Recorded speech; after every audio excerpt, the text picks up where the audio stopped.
Oh, you know I had to come through with the update on UFC 322. I'm not letting you down. I'm not letting my people down. All right, these considerations I'm bringing through this video here are things you haven't heard on the internet. Pro Schmo community. I'm doing this one for you. You know I don't usually bust out content like this. My time is money. Real estate is money. All right, I'm giving you a walkthrough on my Instagram stories today.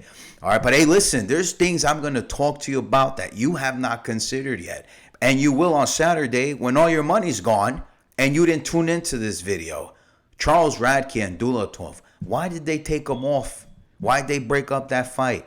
You know, matchmake them for next weekend's card and this past weekend's card. You know, 2 weekends ago, Charles Radke, huh?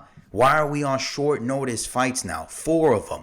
Wellmaker Cody Haddon, short notice. GM3, Mearshart, short notice with Kyle Dawkins, and you have Chepe Mariscal, Pat Sabatini, you have Slava Claus now with Matuis Camilo on short notice. Are you guys asking yourself these questions? They had less than 30 days notice, man. All right, whereas everybody on the main card had over 2 months. 2 months, okay? Now, the bigger question is, how were they able to get Bo Nickel off the main card? How did they just move Bo Nickel and Aaron Blanchfield versus Tracy Cortez off the main card and bring up a short notice fight in Sean Brady and Michael Morales? Okay, short notice, and also bring up Beneil Dariush and Benoit Saint Denis. Well, very simple. They don't care, and it's not the fans. It's not the fans. I know you're thinking it's the fans. They got to the UFC, and the UFC said, let's shuffle out Bo Nickel. Nobody wants him on the main event card. No, absolutely not. Absolutely not. The first thing they take a look at and they guarantee is, if you're going to have a parlay buster on that main card, can they afford to shuffle them out? You know, that said particular Bo Nickel, Vieira, and how do you swap them out? Who do you put up? Right? And so they figured, they said, well, Sean Brady on short notice, he's getting all the bets. And they said Aaron Blanchfield's getting all the bets. So let's get Sean Brady on the main card. Let's get Aaron off of it, back to the prelims, and Bo can go about his business on the prelims and if he wants. He's a favorite that will cash regardless of the placement. That's what we believe, all right? Hey, listen, now we're going to go into the breakdown of this video, man. Okay, we're going to go with the updated raw data points, things to consider, qualitative, quantitative thinking. And, man, you know, you got to think about things. We'll go into the prelims, but things like, if Makhachev wins this title, if he wins it off of Jack Della Maddalena, what are we doing about matchmaking? Who does he hold a title defense on against? Has anybody talked about this, right? And so we conclude that if Carlos Prats gets through, right, he could face Carlos Prats if he gets through Leon Edwards, who was a champion, right? You have Shavkat Rakhmonov, who's waiting in line for a belt. I'd like to see, after Ian Gary lost his fight with Shavkat, if Ian wins against Bilal Muhammad next week, you know who I'd like to see on Gary with? Michael Morales. If Michael Morales gets through this weekend, which I'm pretty sure he will. Matchmaking is half the battle, folks. All right? Half the battle. You got to figure these things out. Colby Covington versus Bilal Muhammad. So Bilal Muhammad loses his fight to Ian Gary. Have we thought about these things? Sean Brady, what happens to him if he loses his fight here against Michael Morales? Very simple, man. Joaquin Buckley has been waiting endlessly for a fight. All right, so again, I'm coming in clutch for my community. All right, my community means the world to me, man, because I mean the world to them. And we're going to open up with Slava Borshev versus Matuis Camilo. Man, this guy's got the razor elbows, knees. He's got the boxing. But Matuis Camilo is just going to get him down on his back. You lose a whole round of control time on your back. We know what Slava's like on his back. Short notice fight. Are you kidding me? 33-year-old Slava Borshev fights like he's 38. It's Matuis Camilo on the money line with zero doubts. We have Baysanger, Suskrayev, Eric McConaughey. There's a lot we could talk about here. Eric McConaughey, like Jared Cannonier, the elite Jared Cannonier, joins the party very late in this weight class. Yeah, Jared was 31 years of age. Now he's, 41, 42? He was 31 when he joined the UFC. And look at what his life, came to be. It's incredible. Eric McConaughey is someone who was a running back in high school on the football team. And he dabbled in wrestling until he realized he needed to make money. That led him to MMA Lab. And you saw his outing with Cody Brundage. So the problem here is, though, Basanger not only is Hamza Chimaev's sparring partner, this guy is rolling. He's grappling, and I respect Eric McConaughey coming off the Tough Enough series after a submission win. But to suggest that Basinger cannot ragdoll blue belts, you know what I'm saying, is far-fetched. I know McConaughey has a black belt. So they say. That's what is being reported. But Basinger is very creative. He won gold off a blue belt tournament. He's a purple belt with advanced techniques. Creative, man. When rolling, chaining attacks, and getting creative in there. So do I believe if it gets to grappling that there will be counters? Yeah, 100%. Now, let me ask you a question on the feet. What do we got with Basinger Suskrayev? Exactly, elite kickboxing. So against a 35-year-old Eric McConaughey, who, hell no, is nothing like Jared, Cannonier, although they share a parallel story. We got Basinger Suskrayev on the money line. Next, let's go, Angela Hill, Fatima Klein. Well, we know Fatima Klein is also very creative in the grappling. She's done it her whole life in New Jersey with Aaron Blanchfield. All they do is roll. Not only that, but they are creative with their grappling. So they chain everything together. Angela Hill, she's 40 years old. Are we going to be real here? Now, Fatima Klein has done this since the age of 9. Since the age of 9, folks.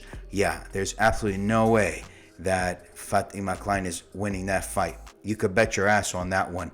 Basinger, Chepe Mariscal, Pat Sabatini, man, what a short notice, incredible rematch we got here. And Chepe obviously is going to do his best to keep this on the feet. Pat Sabatini, with no damage on the ground, despite having Chepe Mariscal on his back, I highly doubt he's winning a decision here. No way. And a lot of folks are going to have Pat Sabatini.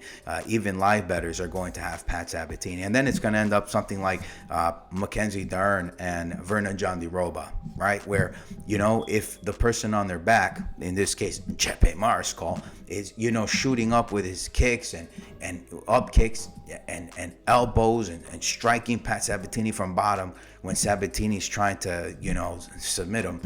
Yeah, that's not going to work out, on the judges' scorecard. So that's how we see it, the crux of it, right? But we could talk about, skill for skill. If you send us an email or a DM, we'll send you our cut sheet with how we simulate this fight using a good syntax to get persuasive there on angles and a particular edge online where that fighter can potentially win.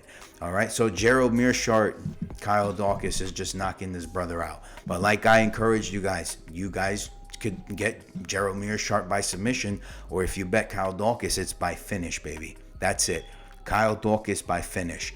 And then Malcolm Wellmaker. Man, I mentioned to you guys I love Cody Haddon. Great guy. But after watching his fight with Steve Erceg on the Eternal MMA regional promotion overseas, I could not help but see and wonder how in the world Steve Erceg was able to out-grapple Cody Haddon. Cody Haddon had no takedowns against Steve Erceg, whereas, with Steve Erceg, we can say had multiple, okay? And Steve Erceg's boxing is quite crisp. The problem here, another thing I didn't like is Cody Haddon, where was the power?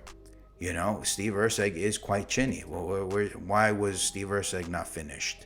Exactly. Wellmaker on the money line by knockout, baby. If we saw the great the young and up-and-coming prospects, this guy, Jeff Alfilo just submitted him, Clayton Carpenter, and the likes coming about from the same school, graduating class as Cody Haddon and the likes, okay? These young guys, young studs. How on earth are, Jose Ochoa and the boys, how on earth are we not getting Wellmaker to finish him, huh? By knockout, baby. Roman Kapilov. Hey, listen, Gregory Rodriguez, straight extended reaches. I mean, for punching, good combinations. Fought a Jared Cannonier. My God, how are you not having him on the money line? I would take Matuas Camilo as a hedge, right, on a parlay, the Brazilian parlay. You can take, oh boy here, Gregory Rodriguez. You can take the risk in Rodolfo Vieira or fight not to go the distance.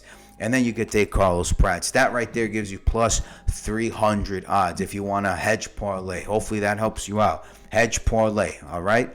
And not that I see that it finished that way, but we'll get to Bo Nickel and Vieira because I know that put up a few red flags there in the psyche for you. And Aaron Blanchfield, Tracy Cortez, man. There's a lot we could see about Tracy because Tracy has a strong base, man. She jabs and moves and could push Blanchfield off. She can push Blanchfield off if she gets inside. So she has to outbox Blanchfield here. She has to, and I get you. You may fear that she will get controlled. Tracy would get controlled on the bottom. But the only reason why Jasudavicius was able to take down Tracy is because she's a weight bully. Jasudavicius as a bantamweight, just too big. That frame was too difficult to handle. Aaron and Tracy are about the same height, reach proportions, but Tracy just, if there's many ways you could consider a win here, a result here, it's a split decision Tracy, a KO by Tracy, a unanimous decision Tracy, but you cannot argue the same for Aaron, man. Where are we going to argue the same for Aaron? All right, so yeah, that's it. Tracy Cortez on the money line. There's nothing else you can argue here. And then you have Bo Nickel, Rodolfo Vieira. Listen, I like Bo here because Rodolfo Vieira is not good in the guard on his back. Absolutely not. He's no Charles Oliveira, man. Okay, he could get creative in there, but Bo Nickel's just grounding and pounding this boy. I'm telling you, man. And if there is an early stoppage, it's all in favor of Bo Nickel. If there's a unanimous decision, this stays on the feet. Let's say Rodolfo stuffs him. Bo is too fast, man.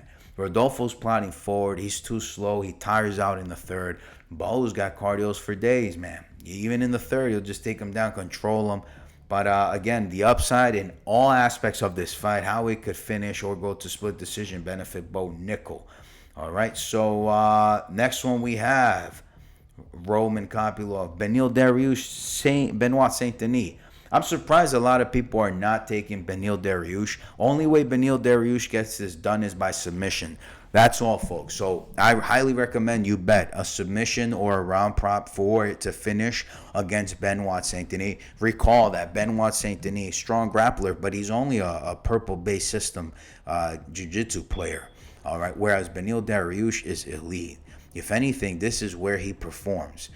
In the stand-up, obviously, Benoit's going to brawl his head off. So hopefully Beneil doesn't get knocked out. But if I had a hunch, man, the number 13th, Benoit Saint-Denis, will now table up 9th or 8th in the lightweight rankings. You heard it here first. Now we're moving on. We have Leon Edwards, Carlos Pratt. Back to that Brazilian parlay hedge, man. This is incredible. Yeah, Leon Edwards, as mentioned to you guys, once on his back, game over. And we've seen what Carlos can do on the bottom. Not only does he have the ground and pound, but if he's getting held against the wall, just like Sean Brady attempting to, hold old boy here against the wall, Michael Morales, the hammers are coming down. And that's what Pratt's got, man. He's got the tie knees. He's got the hammer fists. He's got the takedown. He's got the striking to put out Leon Edwards. So how on God's green earth are you going to give me, an argument for Leon Edwards? Not only that, but did we just not figure out that Islam Makhachev, so he would be champion, would require a title defense? Who the hell will that title defense be? Did we not just argue that? The title defense would have to be Shavkat coming off of injury, okay? Unless Shavkat faces Usman. If Shavkat faces Usman, and that's what they're booking, then guess who Carlos Pratt is facing for a title defense, for Islam's title defense? Carlos Pratt. You heard it here first, right? Because we suspect that after Ian Gary rolls through Bilal Muhammad, because he has the loss to Shavkat, that Ian Gary would be facing Michael Morales next. Okay, I prefer seeing that than seeing him face Sean Brady. That would be devastating. All right, you heard it here first. Let's keep it moving. Valentina Shevchenko, she's too big.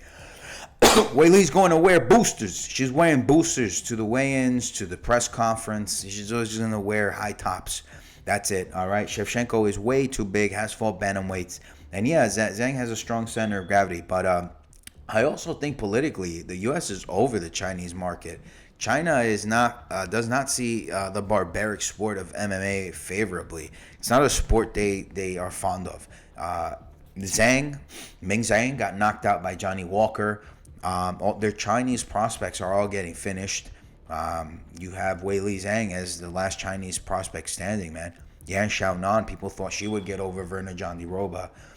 But then they had her face off with Weili. Remember that. So that's it, man. This cancels out here. Valentina Shevchenko. A lot of good plans with Valentina at the flyweight or bantamweight. The UFC must love her. She's given so much of her life here. And it's funny how this all foreshadows the Rose Namajunas fight card, right? Where Colby Covington faced Kamaru Usman 2. Right, Rose Namajunas fought Weili Zhang on that card and she won. So let's go, Valentina Shevchenko. And then we got Jack Della versus Islam Makhachev. Jack Della is a big boy. I can't wait to see Islam rehydrate. He's got good boxing, but on his back, scrambles. Yeah, he ain't eye to eye there with Islam Makhachev. Did you see that fight with Mario Bautista and Umar Nurmagomedov? Yeah. There's no undermining, even if you're short or your frame isn't as wide or long as it would be your opponent. In this case, we're talking Jack Della Maddalena like Mario Bautista. Mario Bautista looked like a beast in there, but you saw what happened in the scrambles. Yeah, Umar, all the way. Now we're talking about Islam Makhachev's kickboxing. Holy cow. What a killer. What a killer. He's got some Thai boxing angles too. Islam is a beast, man.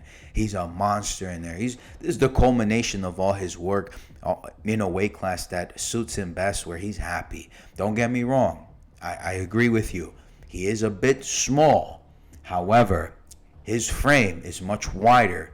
He is much taller than Kamaru Usman. I just need to confirm if the cardio and the strength, because for welterweight you need strength, right? Because you have strong clinchers like Neil Magny. You got strong hammers like Michael Morales. Judo, skill sets where it ain't gonna be easy to knock him out, get him down, and ground and pound. So Islam Makhachev at 34 to be a double champion. I think this is revitalizing here. Yeah, just forget the number, man. Forget the number at 34. Let's say this is the guy like Henry Cejudo who never took a break. Let's say it. Let's just call it what it is. The best ever, Islam Makhachev. You heard it here first.